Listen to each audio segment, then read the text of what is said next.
In old age, like every stage of life, a person confronts a profound question about their own existence.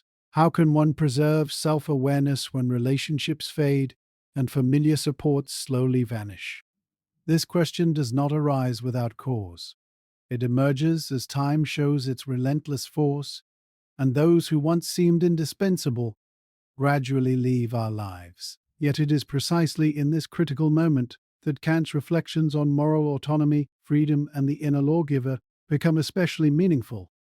Old age tests those who can maintain an inner connection with themselves, regardless of external circumstances. As Kant emphasized, a person must be a law unto themselves, not a servant to outside influences.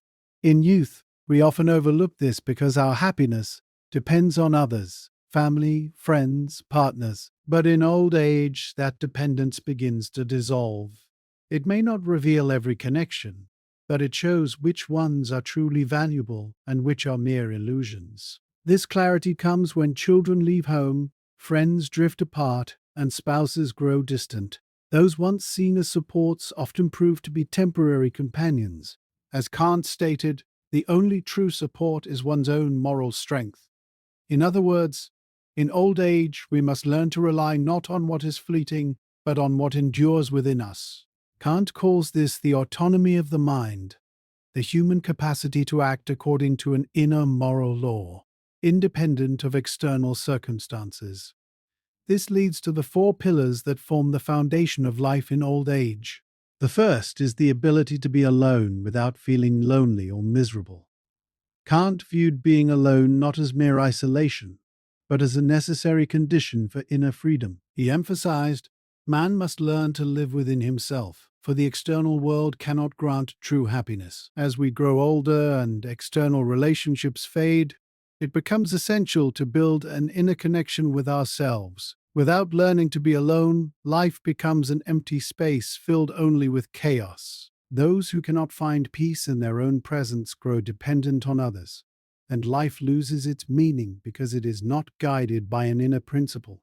Being alone does not mean rejecting social relationships. Rather, it is freeing oneself from their deceptive importance. A person must release dependence on the external world to discover true happiness within. For instance, a woman lives alone in a quiet apartment. Each evening she sits by the window with a book and a cup of tea.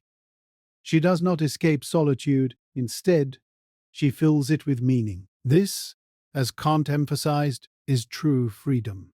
When someone can live in harmony with themselves, they are no longer swayed by external circumstances. Those unafraid of being alone experience solitude not as misery but as genuine freedom. The second key is an orderly daily routine. Kant notes that order in everyday life not only simplifies existence, but also lays the foundation for moral growth. Human life cannot be truly free without order.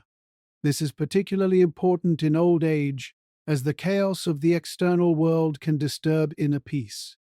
Order in daily life is not merely about tidying one's apartment or organizing belongings.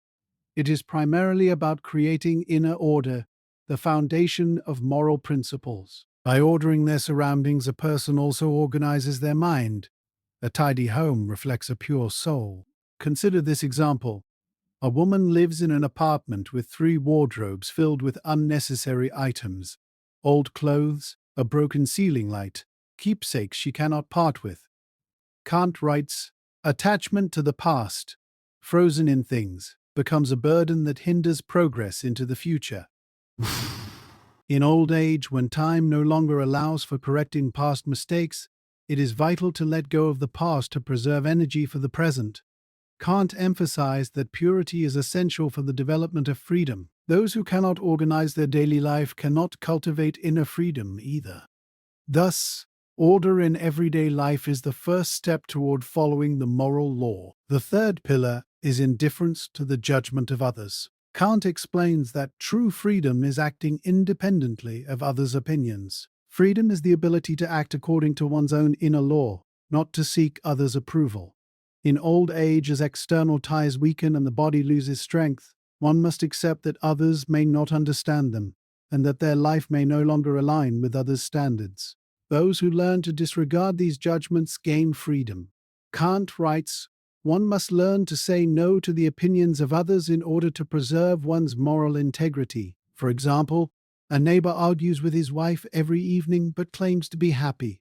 Kant observes that the opinions of others are merely reflections of their own fears, not expressions of true happiness. As one grows older and realizes that others cannot fully understand them, it becomes necessary to live by one's own moral compass. The purest form of respect emerges when one quietly accepts oneself, and that, Kant teaches, is true freedom. Having to justify nothing, prove nothing, simply living according to what one believes is right. The fourth pillar is fidelity to oneself, the deepest form of freedom. A person must feel that their life has meaning, and this meaning must come from their own moral consciousness.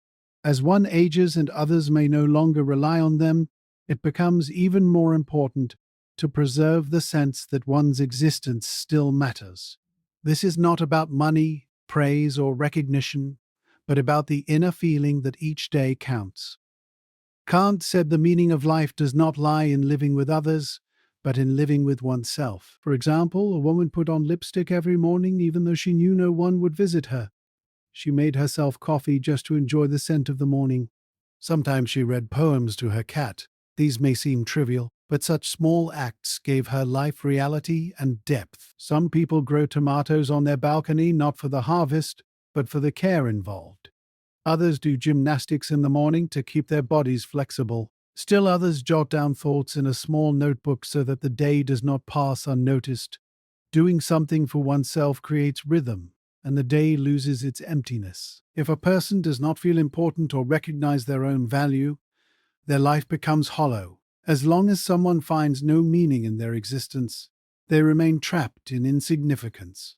Therefore, especially in old age, when external relationships fade, it is crucial to find meaning in one's own actions.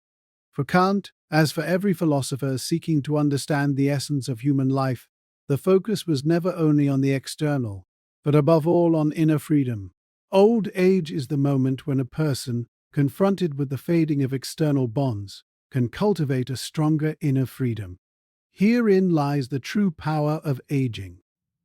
It reveals that genuine freedom does not depend on external circumstances, but on the depth of one's connection with oneself. As Kant said, freedom is not the absence of constraints, but the ability to act according to one's own laws. Those who succeed in strengthening these four pillars achieve a freedom that forms the foundation of their life. Those who fail, however, experience a life that, as Kant wrote, is an empty space filled only with chaos. Thus, old age is not an end, but the beginning of a new phase, a time in which a person must learn to rely on themselves. As Kant stated, man must be a law unto himself, not a slave to external influences.